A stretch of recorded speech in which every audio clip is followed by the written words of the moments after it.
Good afternoon, sir. Good afternoon.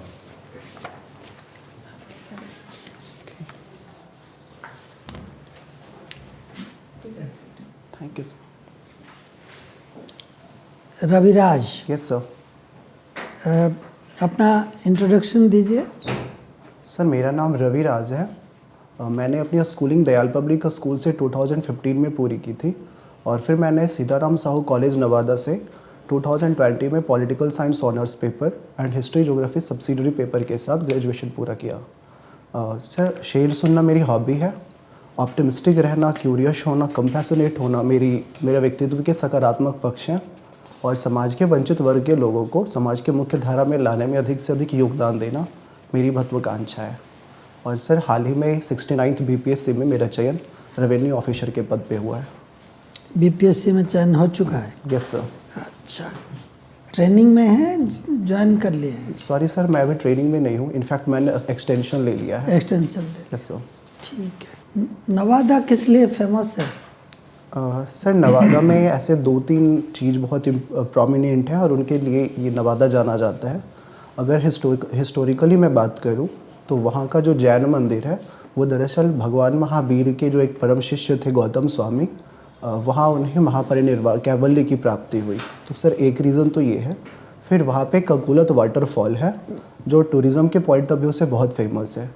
फिर sir वहाँ पे कुछ ऐसे डिशेज़ हैं, फॉर एग्ज़ाम्पल बालूशाही और बारा। तो इन मिठाइयों के लिए भी सर नवादा काफ़ी प्रसिद्ध है। अच्छा, आपका विषय जो है इतिहास है। अगर आप ये टॉपर मॉक इंटरव्यू देख रहे हो मतलब आप सीरियस हो। आईएएस आईपीएस बनना लक से नहीं होता है, सही गाइडेंस से होता है। और आज के टाइम पर स्मार्ट प्रिपरेशन का मतलब है घर बैठे ऑनलाइन इंडिया के बेस्ट एजुकेटर्स के साथ, जहां आपको कंप्लीट गाइडेंस और रिसोर्सेज एक ही जगह मिल जाते हैं। इसीलिए अनअकैडमी यूपीएससी पर इंडिया के बेस्ट एजुकेटर्स आपको वही प्रोसेस सिखाते हैं जो आपको सिलेक्शन तक लेके जाता है, जिसमें जीएसएससी से थियरी से करंट, एनसीईआरटी से एडवांस सब कुछ आपको पढ़ाया जाएगा। इसमें doubt resolution, study material, mock test और मेंस आंसर राइटिंग भी शामिल है। मतलब प्रिपरेशन का कंप्लीट इकोसिस्टम एक ही जगह पर। अब आप अपनी यूपीएससी जर्नी शुरू करो इंडिया के टॉप एजुकेटर के साथ, जहां से निकलते हैं मैक्सिमम रैंकर्स हर साल। कंप्लीट प्रिपरेशन इकोसिस्टम यही मिलेगा, वो भी लोएस्ट एवर प्राइस के साथ। लिंक नीचे डिस्क्रिप्शन में दिया गया है। यूपीएससी की तैयारी हो तो सिर्फ अनअकैडमी के साथ, क्योंकि यूपीएससी में तो बस अनअकैडमी ही है। Yes sir. क्या इतिहास दोबारा लिखा जा सकता है? सर इतिहास को रीराइट किया जा सकता है, बट वास्तव में वो सर लेखन ही होगा, क्योंकि हमारे पास इतिहास को लिखने के जो साक्ष्य हैं और जो स्रोत है वो बहुत सीमित है। तो अलग अलग विद्वान अलग अलग अप्रोच के साथ, अलग अलग जो लगातार रिसर्चेज के थ्रू जो हमारे पास प्रमाण आते रहते हैं, उसके आधार पे वो इतिहास का रीराइटिंग करते रहते हैं। अच्छा, वो तो इंटरप्रिटेशन हुआ। Yes sir. लेकिन कोई नए तथ्य सामने आता है, फैक्ट्स आता है, यस सर, तो लिखा जा सकता है। हाँ सर, बिल्कुल लिखा जा सकता है। इनफैक्ट सर अभी हाल ही में राखी गढ़ी को लेकर के शोध हुए हैं और उसमें ये पता चल रहा है कि राखी गढ़ी मोहनजोदड़ो और हड़प्पा की तुलना में हड़प्पन सिविलाइजेशन का कहीं अधिक प्रोमिनेंट लोकेशन था। तो सर इसको लेकर के विद्वानों में भी काफ़ी चर्चा हो रही है और उम्मीद है कि सर इतिहास की किताबों में इसे अलग से स्थान मिलेगा।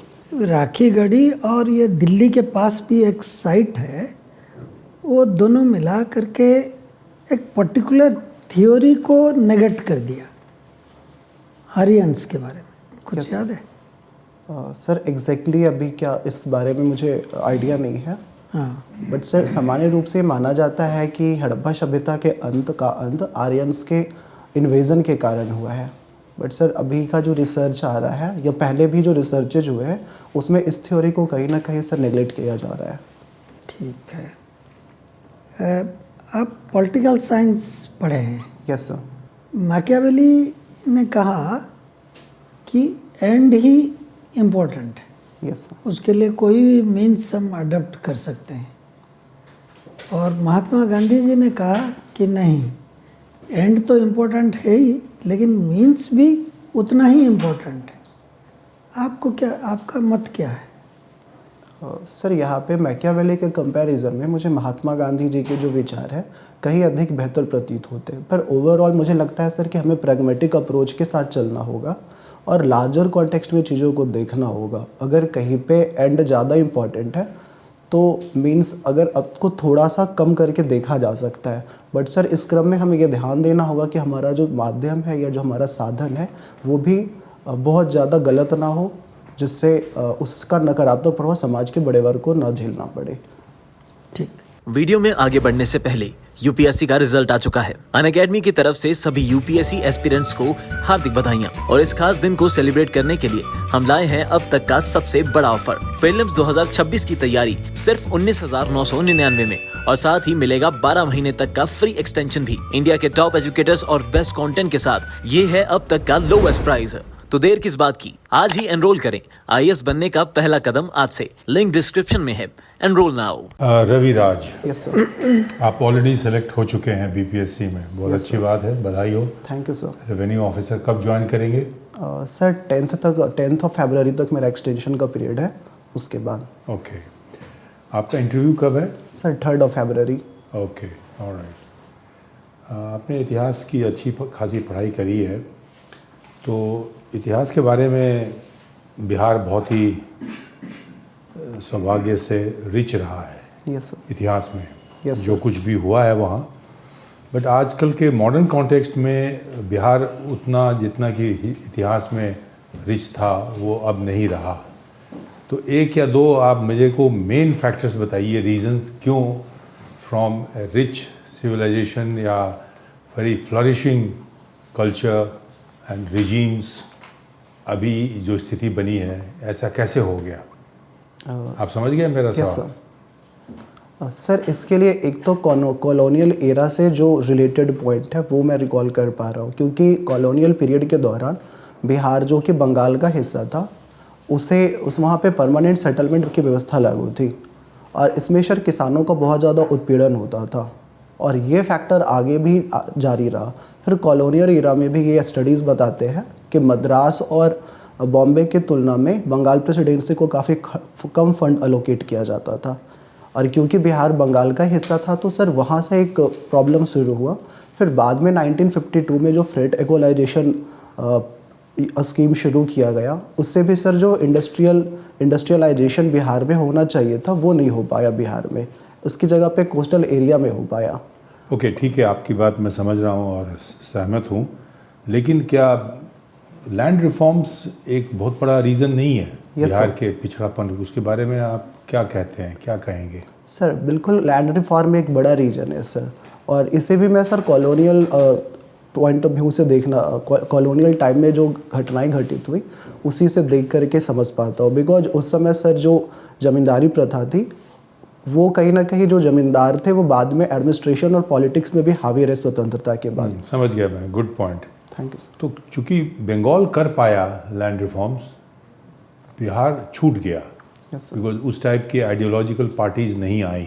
Yes sir. ये एक आप इसको दुर्भाग्य समझते हैं बिहार के लिए?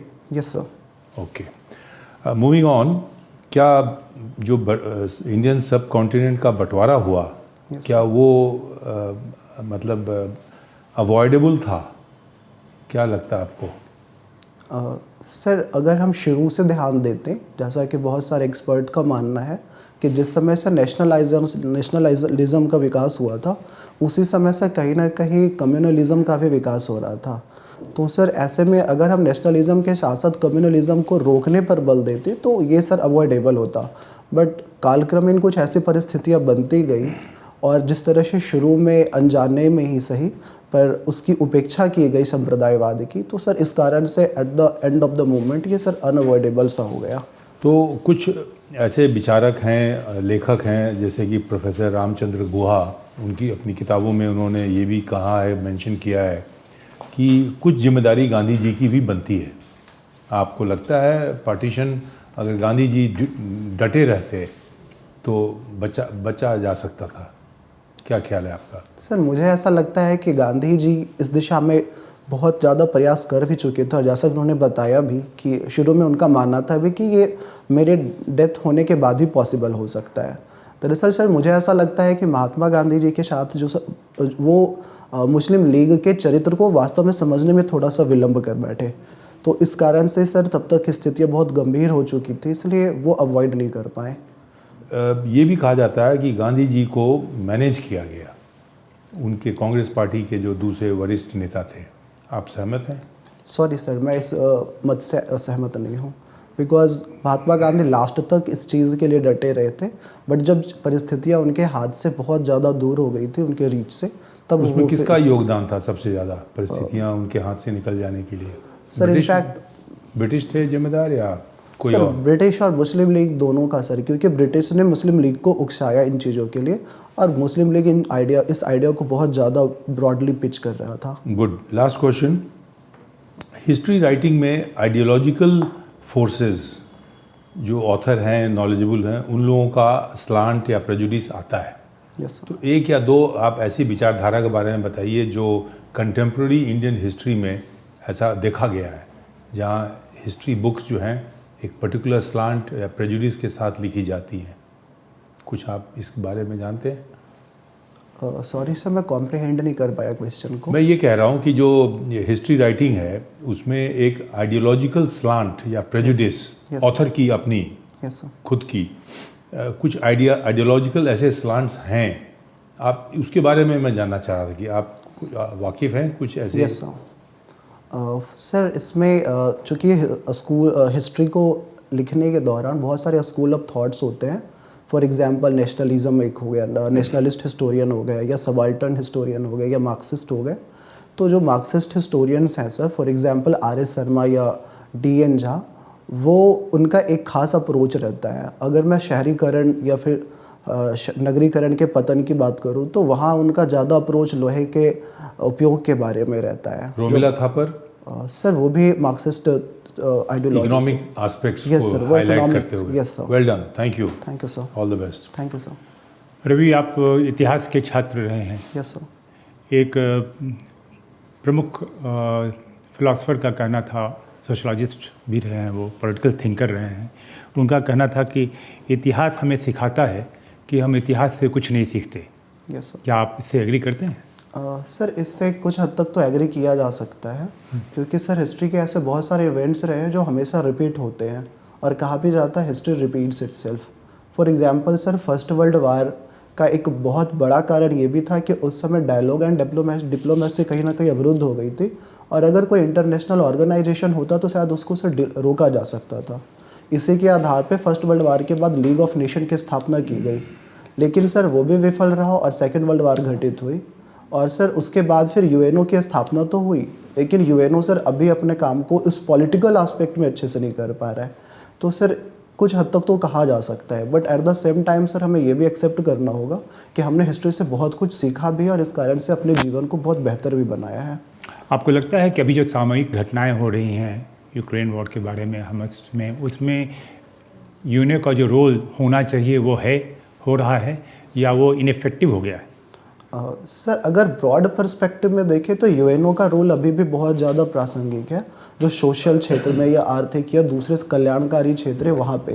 लेकिन जैसे ही बात पॉलिटिक्स की आती है तो सर फिर वहाँ पे नेशन इंटरेस्ट कहीं ना कहीं P5 कंट्रीज़ का हावी हो जाता है, और इसी कारण से सर रूस यूक्रेन वॉर के दौरान यूएनओ बहुत ज़्यादा प्रभावी सिद्ध नहीं हो पाया है। आप नवादा क्षेत्र से बिलोंग करते हैं। Yes sir. बिहार के विभाजन के बाद, यस सर। 2 राज्यों में करने के बाद, बिहार का जो रेवेन्यू सोर्स है वो कम होता चला गया। Yes sir. क्यों? कि खनिज पदार्थ जितने थे वो चले गए, ज्योग्राफिक एक्सीडेंट भी रहे, यस सर। वो चले गए झारखंड में।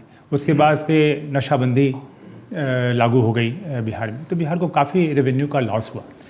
एज ए बिहार के नागरिक होने के चलते आपको क्या लगता है कि किस तरह से बिहार का रेवेन्यू बढ़ाया जा सकता है? सर बिहार का रेवेन्यू बढ़ाने के सर मल्टीपल सोर्सेज हो सकते हैं, और गवर्नमेंट ऑफ बिहार इस दिशा में काफ़ी प्रयास भी कर रही है। एक बहुत बड़ा फैक्टर है सर कि वहाँ पे टूरिज़्म का बहुत ज़्यादा स्कोप है।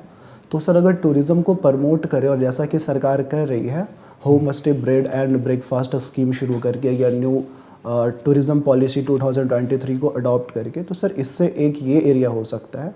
सेकेंडली सर इंडस्ट्रियल ग्रोथ की वहाँ पे बहुत ज़्यादा पॉसिबिलिटी है, और क्योंकि वहाँ पे सर श्रम बहुत सस्ता है, देन और भी जो दूसरे इंडस्ट्रीज़ के विकास के लिए दूसरे फैक्टर्स है वो वहाँ पे उपलब्ध है, उनमें से बहुत सारे फैक्टर्स उपलब्ध है। तो सर ये भी एक बड़ा फैक्टर या सोर्स हो सकता है रेवेन्यू जनरेट करने का। और चलिए, सर ठीक, आप सही लाइन पे हैं। ये बताइए कि आपने अपना प्रेफरेंस यस सर। दिया है भारतीय राजस्व सेवा के लिए, Yes, कस्टमर एडमिनिस्ट्रेटिव सर्विस के बाद। Yes sir. तो आप जिस क्षेत्र से बिलोंग करते हैं वहाँ पर काफ़ी रिच एग्रीकल्चरिस्ट रहते हैं, यस सर। तो अभी एग्रीकल्चर इनकम टैक्स के दायरे से बाहर है। Yes sir. तो आपको नहीं लगता है कि बड़े किसानों को या बड़े एग्रीकल्चरिस्ट को देश के डेवलपमेंट में या राजस्व में कुछ योगदान देना चाहिए? सर जो बड़े कृषक हैं उन्हें देना चाहिए, बट एक समस्या ये भी है सर कि हमारे देश में बड़े कृषक बहुत कम हैं। इनफैक्ट सर 87% के आसपास कृषक या तो मार्जिनलाइज्ड है या छोटे सीमांत किसान हैं। तो इस कारण से सर उससे बहुत ज़्यादा टैक्स कलेक्शन होने की उम्मीद नहीं है सर। और दूसरी बात है सर कि जितना हम कलेक्ट कर पाएंगे उससे ज़्यादा कहीं ना कहीं कलेक्शन का एक्सपेंडिचर हो जाएगा। बहुत सही। कुछ आइडिया अभी हमारा कलेक्शन एक्सपेंडिचर क्या है इनकम टैक्स का, मतलब कलेक्शन कॉस्ट क्या है? Sorry sir. कौन ज़्यादा कंट्रीब्यूट करता है, इनडायरेक्ट टैक्स या direct tax? Sir direct tax, अगर इनकम टैक्स को स्पेसिफिकली बात करें तो सबसे ज़्यादा कंट्रीब्यूशन उसका लगभग कितना प्रतिशत? सर 17 to 18% के आसपास। नहीं, उतना भी नहीं है, उससे बहुत कम है। Sorry sir. खैर, देख लीजिएगा उसको आप। ठीक है, थैंक यू, धन्यवाद। Thank you sir. Ravi, yes sir. ये बताइए कि अच्छा मैं कुछ टर्मिनोलॉजी इंग्लिश में यूज करूँगा, कोई दिक्कत नहीं है ना? No sir, it's okay. अच्छा ठीक, तो ये बताओ कि कौन सी बिल्डिंग्स। अगर आप ये टॉपर मॉक इंटरव्यू देख रहे हो मतलब आप सीरियस हो। आईएएस आईपीएस बनना लक से नहीं होता है, सही गाइडेंस से होता है। और आज के टाइम पर स्मार्ट प्रिपरेशन का मतलब है घर बैठे ऑनलाइन इंडिया के बेस्ट एजुकेटर्स के साथ, जहां आपको कंप्लीट गाइडेंस और रिसोर्सेज एक ही जगह मिल जाते हैं। इसीलिए अनअकैडमी यूपीएससी पर इंडिया के बेस्ट एजुकेटर्स आपको वही प्रोसेस सिखाते हैं जो आपको सिलेक्शन तक लेके जाता है, जिसमें जीएसएससी से थियरी से करंट, एनसीईआरटी से एडवांस सब कुछ आपको पढ़ाया जाएगा। इसमें doubt resolution, study material, mock test और मेंस आंसर राइटिंग भी शामिल है। मतलब प्रिपरेशन का कंप्लीट इकोसिस्टम एक ही जगह पर। अब आप अपनी यूपीएससी जर्नी शुरू करो इंडिया के टॉप एजुकेटर के साथ, जहां से निकलते हैं मैक्सिमम रैंकर्स हर साल। कंप्लीट प्रिपरेशन इकोसिस्टम यही मिलेगा, वो भी लोएस्ट एवर प्राइस के साथ। लिंक नीचे डिस्क्रिप्शन में दिया गया है। यूपीएससी की तैयारी हो तो सिर्फ अनअकैडमी के साथ, क्योंकि यूपीएससी में तो बस अनअकैडमी ही है। को एक्सेसिबल बिल्डिंग कहा जाता है। सर एक्सेसिबल बिल्डिंग्स वैसे बिल्डिंग्स हैं जहाँ पे जो भी पर्सन विद डिसेबिलिटी हैं या जो स्पेशली एबल्ड लोग हैं उनके अकॉर्डिंग बनाया जाता है। फॉर एग्जांपल वहाँ पे स्टेयर की जगह। बहुत सही आपने कहा। तो ये भी कहता है कि जो पुरानी बिल्डिंग्स हैं जो एक्सेसिबल नहीं है उनकी रेट्रोफिटिंग होनी चाहिए। Yes sir. तो ये क्या है, रेट्रोफिटिंग क्या होता है? सर जहाँ तक मैं इसे समझ पा रहा हूँ ये सर अर्थक्वेक से के अकॉर्डिंग बनाया जाता है ताकि वो उससे रेजिलिएंट हो। नहीं, अर्थक्वेक नहीं, हम एक्सेसिबल बिल्डिंग की बात कर रहे हैं। Sorry sir. तो वो बिल्डिंग जो एक्सेसिबल नहीं है यस उनको रेट्रोफिट करना चाहिए to make them accessible. Yes तो क्या हुआ यहाँ मतलब रेट्रोफिटिंग का? सर ताकि जो भी स्पेशली एबल्ड लोग हैं उनके अनुकूल हो, वो उनके एक्सेसिबल हो। बट चलो ठीक है, बढ़िया।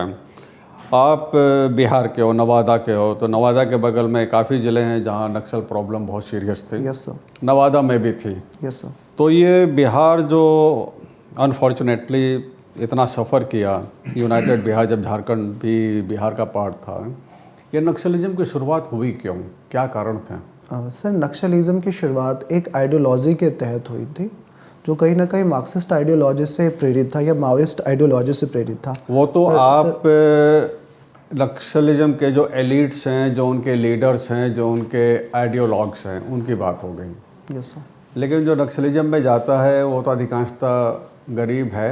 Yes sir. हैं भूमिहर या भूमिहीन काश्तकार है, मोस्ट अधिकांशतः अनपढ़ भी हो सकता है। तो उनको आइडियोलॉजी वगैरह उतनी नहीं समझ में आती, लेकिन वो लोग चले गए उसमें। क्या कारण थे? सर आज के टाइम में सर नक्सलिज्म को कुछ लोग बतौर प्रोफेशन भी इस्तेमाल कर रहे हैं। और नहीं, सर मैं पहले की बात कर रहा हूँ। सर वो सोशल डिवीज़न जो था मेरे अकॉर्डिंग सर ये एक बड़ा रीज़न था, सामाजिक असमानता या आर्थिक असमानता। हाँ, ये सर इसके मूलभूत इसका कारण रहा है, सामाजिक और आर्थिक असमानता। Yes sir. अच्छा, और कोई कारण? सर जमींदारी प्रथा जो कि इसी से कहीं ना कहीं क्योंकि जुड़ी हुई है, सामाजिक सर। असमानता और आर्थिक असमानता तो सभी राज्यों में मिलेगी। अमीर गरीब सब जगह होते हैं। Yes, sir. सामाजिक तौर पे ऊंच नीच सब जगह है। कास्ट सिस्टम हमारे सोसाइटी में सब जगह है। यस तो जैसे बिहार है, बिहार में इसलिए पूछा क्योंकि आप बिहार के हैं, आप बिहार से परिचित हैं। यस तो और क्या कारण थे जो नक्सलिज्म की शुरुआत वहाँ हुई? सर अभी तो सर मैं इसी कारण को एक मूलभूत कारण के रूप में रिकॉल कर पा रहा अच्छा, ठीक है, बढ़िया। अब ये बताओ कि आप ज्योग्राफी के भी स्टूडेंट हो, ज्योग्राफी के स्टूडेंट हो या तो आपका ऑप्शनल था ये क्या? नहीं सर, ऑप्शनल मेरा हिस्ट्री था। मैंने ग्रेजुएशन में ज्योग्राफी की पढ़ाई की थी। पढ़ाई की थी, अच्छा ठीक है। तो ये चार धाम जो प्रोजेक्ट है उसके बारे में सुना होगा आपने? Yes sir. कौन से चार धाम हैं? सर ये गंगोत्री, यमुनोत्री, केदारनाथ और बद्रीनाथ, ये तो उत्तराखंड जो पर्यावरणवादी हैं, यस सर। उन्होंने इसका विरोध किया था। Yes sir. उनका विरोध का क्या कारण था? सर एक बड़ा कारण जो था कि वो क्षेत्र जो है उत्तराखंड का, वो टेक्टोनिक दृष्टि से बहुत ही ज़्यादा सेंसिटिव एरिया है और चारधाम प्रोजेक्ट के तहत बहुत ज़्यादा निर्माण कार्य करना है। तो इससे सर बहुत अर्थक्वेक या फिर लैंडस्लाइड के लिए वो एरिया और ज़्यादा प्रोन हो जाएगा। तो लैंडस्लाइड के लिए? Yes sir. अर्थक्वेक के लिए नहीं, अर्थक्वेक तो जमीन भूमि के अंदर से आता है। Sorry sir. All right, fine. Ravi, yes sir. आपने इतिहास के बारे में बताया। Yes sir. एक इतिहास 1-2 दिन पहले रचा गया अंतरिक्ष में, यस सर। क्या था वो? सर काओपी को जर्मिनेट करने का वो था जो इसरो के द्वारा सक्सेसफुली किया गया है। अच्छा, वो क्या है ये चीज़? सर दरअसल इसरो अंतरिक्ष में जीवन के विकास के बारे में जानना चाह रहा है, उसको समझना चाह रहा है। तो इसमें सर लोबिया के कुछ बीज भेजे गए थे स्पेडेक्स मिशन के तहत और सर वहाँ पे इसको जर्मिनेट करवाया गया है और हाल ही में सर उसमें कुछ पत्तियाँ भी उग रही हैं, इसके भी ग्राफिक्स देखने को मिले हैं। और इसके बाद क्या करेंगे उसमें? सर उसके बाद सर यहाँ पे कुछ और भी जो सब्जियां हैं या शाक हैं उनको भी उगाया जाएगा। पालक?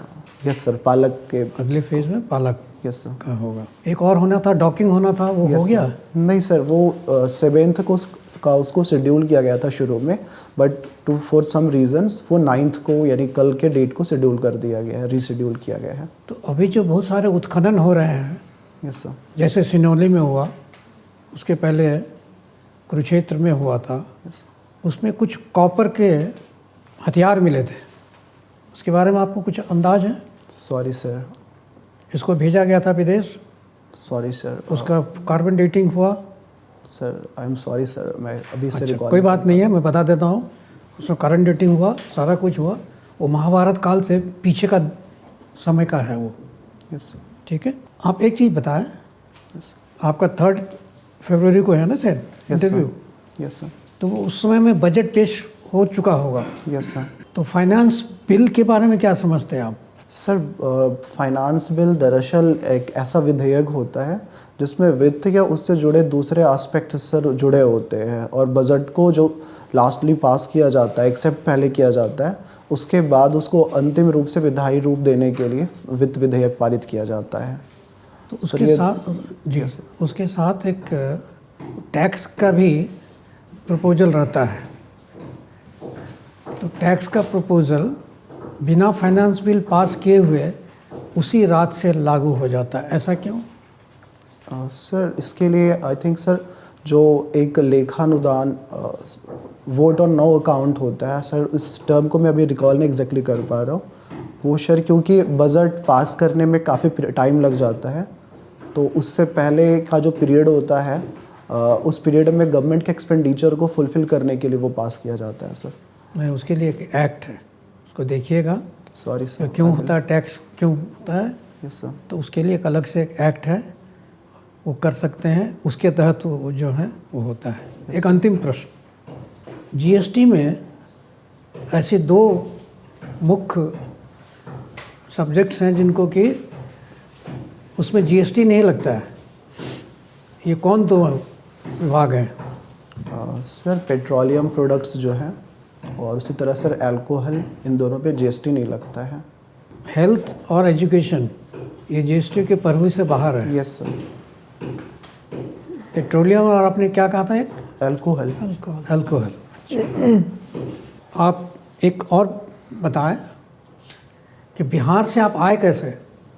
Sir by train. तो ट्रेन में आपको कोई ऐसी चीज़ लगी हो जिसको कि सरकार के ध्यान में लाना चाहिए? सर ट्रेन में वेटिंग की समस्या बहुत ज़्यादा रहती है और उसमें बहुत ज़्यादा भीड़ रहता है, तो आई थिंक सर कि गवर्नमेंट को इस चीज़ पे थोड़ा सा ध्यान देने की ज़रूरत है। और जो नंबर ऑफ़ ट्रेन्स है वो पैसेंजर्स के नंबर के अकॉर्डिंग होने चाहिए सर। बिकॉज सामान्य तौर पे अगर कुछ बिहार से दिल्ली आना होता है या दिल्ली से बिहार जाना होता है तो इसके लिए सर एटलीस्ट 2 से 3 महीना पहले रिजर्वेशन करवाना होता है। तो ये सर अगर कोई तात्कालिक रूप से जाना चाह रहा हो तो उसके लिए बहुत ज़्यादा प्रॉब्लम क्रिएट करता है। धन्यवाद। Thank you sir. Ravi sir आपका जो फॉर्मल इंटरव्यू था वो ख़त्म हो गया। Thank you sir.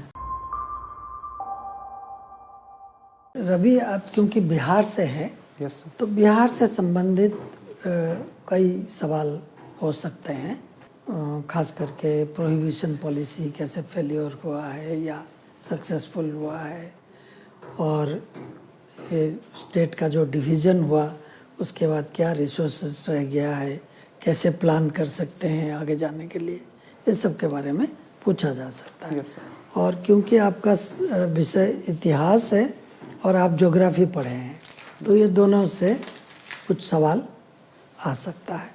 आपका इंटरव्यू कब है? सर 3 फरवरी को। 3 फरवरी। यस। काफ़ी टाइम है आपके पास। Yes sir.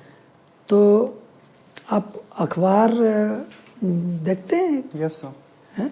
वो मम्मी की मदद से, मम्मी पढ़ती जो है और भी मैं है सुनता हूँ। जिनके भी मदद से अखबार चालू रखिएगा रोज़ का। और जिस दिन इंटरव्यू है आपका फोरनून है आफ्टरनून है? फोरनून है। फोरनून है, तो उस दिन का अखबार जरूर थोड़ा सा। अगर आप ये टॉपर मॉक इंटरव्यू देख रहे हो मतलब आप सीरियस हो। आईएएस आईपीएस बनना लक से नहीं होता है, सही गाइडेंस से होता है। और आज के टाइम पर स्मार्ट प्रिपरेशन का मतलब है घर बैठे ऑनलाइन इंडिया के बेस्ट एजुकेटर्स के साथ, जहां आपको कंप्लीट गाइडेंस और रिसोर्सेज एक ही जगह मिल जाते हैं। इसीलिए अनअकैडमी यूपीएससी पर इंडिया के बेस्ट एजुकेटर्स आपको वही प्रोसेस सिखाते हैं जो आपको सिलेक्शन तक लेके जाता है, जिसमें जीएस से सेट, थियरी से करंट, एनसीईआरटी से एडवांस सब कुछ आपको पढ़ाया जाएगा। इसमें doubt resolution, study material, mock test और मेंस आंसर राइटिंग भी शामिल है। मतलब प्रिपरेशन का कंप्लीट इकोसिस्टम एक ही जगह पर। अब आप अपनी यूपीएससी जर्नी शुरू करो इंडिया के टॉप एजुकेटर के साथ, जहां से निकलते हैं मैक्सिमम रैंकर्स हर साल। कंप्लीट प्रिपरेशन इकोसिस्टम यही मिलेगा, वो भी लोएस्ट एवर प्राइस के साथ। लिंक नीचे डिस्क्रिप्शन में दिया गया है। यूपीएससी की तैयारी हो तो सिर्फ अनअकैडमी के साथ, क्योंकि यूपीएससी में तो बस अनअकैडमी ही है। सुन करके जाइएगा। Yes sir. क्योंकि जनरली मेंबर्स के पास उस दिन का अखबार रहता है, एक आध क्वेश्चन उसमें से भी आता है।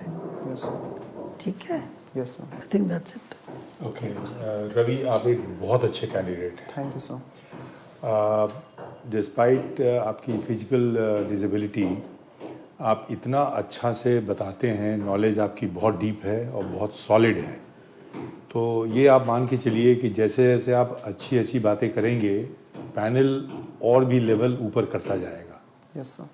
तो इतिहास में जैसे आपने बहुत सारी बातें करी, आपको बहुत सारी जगहों पे ट्रैप के तरीके से, जैसे गांधी का रिस्पॉन्सिबिलिटी फॉर पार्टीशन, इसी को किसी और तरीके से भी कहा जा सकता है। तो आप एक चीज़ मेरे को जो नज़र आ रही है कि आपकी नॉलेज बहुत अच्छी है और हिस्ट्री का आप अच्छा खासा एग्जाम्पल देके, whether it's a permanent settlement Bihar की बैकवर्डनेस के लिए, despite is very rich history, आप थोड़ा सा गवर्नमेंट ऑफ बिहार को डिफेंड कर रहे हैं। आप जैसे आपने कहा गवर्नमेंट ऑफ बिहार प्रयास कर रही है रेवेन्यू बढ़ाने के लिए। अभी आप गवर्नमेंट ऑफ बिहार या गवर्नमेंट ऑफ इंडिया में नहीं है। अभी आपको ये कैपेसिटी दिखानी है कि आप किसी भी इशू को, किसी भी मुद्दे को दोनों तरफ से अच्छे से समझते हैं और ये आपको कह के बताना है। Yes sir. और डिफेंड नहीं करना है किसी गवर्नमेंट को या किसी को, आप उस पर न्यूट्रल रहिए। आप अपनी राय पूछी जाए तो राय बताइए। Yes sir. तो उसको अवॉइड करिए। यूएन काफ़ी इफ़ेक्टिव नहीं रहा, ये भी मैंने सुना। और आप हर तरह से, मतलब मुझे लगता है एक दो चीज़ें और भी, जैसे कि करंट बिहार की कंटेम्प्रेरी स्थिति में Prashant Kishor is as a political force, yes sir. You know, अभी इलेक्शन की बहुत सारी चीज़ें हो रही हैं। Even BPSC's overall exam scandal या जो भी कहिए, यस सर। तो ये सारी चीज़ें करंट इश्यूज हैं। और आपने पुलिस नहीं दिया है, आप शायद उसमें सक्षम नहीं है, यस सर। या बट फॉरेन सर्विस आपका नंबर 5 पे है, और इंडियन रेलवे सर मैनेजमेंट उसमें सर्विस सीटें हमारे लिए नहीं उपलब्ध थी फॉरेन सर्विसेज में। जैसा कि मुझे बताया गया कि सीटें सिर्फ ऊपर के 4 पदों के लिए है, और फॉरेन सर्विस में विजुअली चैलेंज लोगों के लिए इस बार सीट नहीं है। ऐसा बोला गया है। Yes sir. हो सकता है। ठीक है। अब मैं एक चीज़ जानना चाहते, स्क्राइब आप एग्ज़ाम लिखे कैसे? सर स्क्राइब होता है जो लिखता है, आप बोलते हैं वो लिखता जाता है यस। एक कमरे में बंद होके, या सर जो विजुअली, जैसे इस बार मेरा सेंटर यूपीएससी में ही था, यहीं तो पे दिल्ली में। Yes sir. तो उन्होंने ऐसा प्रोविजन बनाया हुआ है। Yes sir. बहुत अच्छा, बहुत अच्छा। इस तरीके से देखिए, अपॉर्चुनिटी, मौका सबको मिल रहा है, और एक जनरल सहानुभूति या आपके लिए पॉजिटिव फेवर पैनल को होगा। तो आप तैयार रहिए, पैनल भी लेवल क्वेश्चंस का बढ़ाते जाएगा, तो टू चेक एंड प्रोब आप कहाँ तक जाते हैं। बहुत अच्छा किया है, मेरा पूरा उम्मीद है कि you will do a good job. Thank you sir. Thank you. आपके कॉम्पिटेंस के बारे में जो हमारे प्रीवियस पैनलिस्ट ने किया है, मैं उसका समर्थन बिल्कुल सहमत हूँ उससे। और कुछ बातों को आपका ध्यान रखना होगा कि आपका साक्षात्कार 3 फरवरी को है, उसमें तक बजट आ गया रहेगा। Yes sir. तो बजट से संबंधित जो कॉमन टर्मिनोलॉजी है, जो उससे संबंधित है, या उसमें क्या क्या प्रोविज़न है, तो उसका थोड़ा सा ध्यान रखिएगा। बहुत डीप नहीं, लेकिन एक ग्रेजुएट को जो जानकारी चाहिए, अलर्टनेस चाहिए उसके संबंध में, और आपका प्रेफरेंस भी उस सर्विस के लिए है। वो 56% से 58% के आसपास है रेवेन्यू का कलेक्शन, वो 80% नहीं है। तो जिस बारे में आप बिल्कुल श्योर नहीं हो, तो उसमें कह सकते हैं आपकी क्या मैं गेस कर सकता हूँ, लेकिन गलत बहुत कॉन्फिडेंस के साथ कहना सही नहीं होगा। यस। तो ये सब चीज़ें थोड़ा सा ध्यान में। अदरवाइज आप योर फिट का बहुत सही हैं आप। आपका चयन डिपेंडिंग अपॉन कि कैसा हुआ है रिटर्न में, वो अवश्य लगता है। Thank you. धन्यवाद। Thank you sir. Ravi, yes sir. आपसे बात करके बहुत अच्छा लगा, थैंक यू सर। और आपके जवाब जो थे काफ़ी संतुलित और कंटेंट वाइज भी काफ़ी अच्छे थे। इतना ध्यान दीजिए कि जैसा आप बिहार के आते हो, तो बिहार से संबंधित जो इशूज हैं जिन पे प्रश्न पूछे जा सकते हैं, उन पे थोड़ा और अच्छी तैयारी कर लो। Yes sir. ताकि जो आप जवाब दो वो ज़्यादा कन्विंसिंग हो। Yes sir. और जैसे आपने कहा, मैंने पूछा कि नक्सलिज्म के क्या कारण हैं, क्यों शुरुआत हुई, तो आप शुरुआत पे ही फोकस करो, क्योंकि प्रश्न क्या है कि शुरुआत क्यों हुई। तो आपका जवाब जो फोकस्ड होना चाहिए शुरुआत पर। आज क्या हो रहा है, urban Naxalism, this and that, ये तो आज की बात है। तो प्रश्न को देखो कि प्रश्न में कहाँ पर इम्फेसिस है, और आपका आंसर उस इम्फेसिस पर केंद्रित होना चाहिए। यस। ठीक है। Yes sir. वैसे आप बहुत अच्छे कैंडिडेट हैं, और मेरी शुभकामनाएं आपके साथ। Thank you sir. Ravi, yes sir. आप एक फिट मटेरियल हैं थैंक यू सर। एडमिनिस्ट्रेशन में ज्वाइन करने के लिए, ठीक है। Yes sir. आपने अपना जो इंटरव्यू किया अभी, मॉक इंटरव्यू, उसमें आपने बहुत अच्छा किया है। इसको बनाए रखिए, यस सर। तत्परता को बनाए रखिए।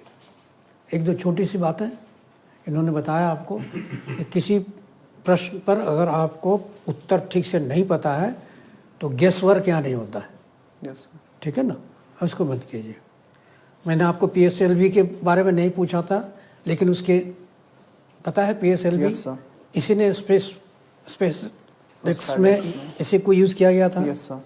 लेकिन आपने जो फंक्शनल बातें बताएं, बहुत कम लोग बताते हैं, पता ही नहीं होता।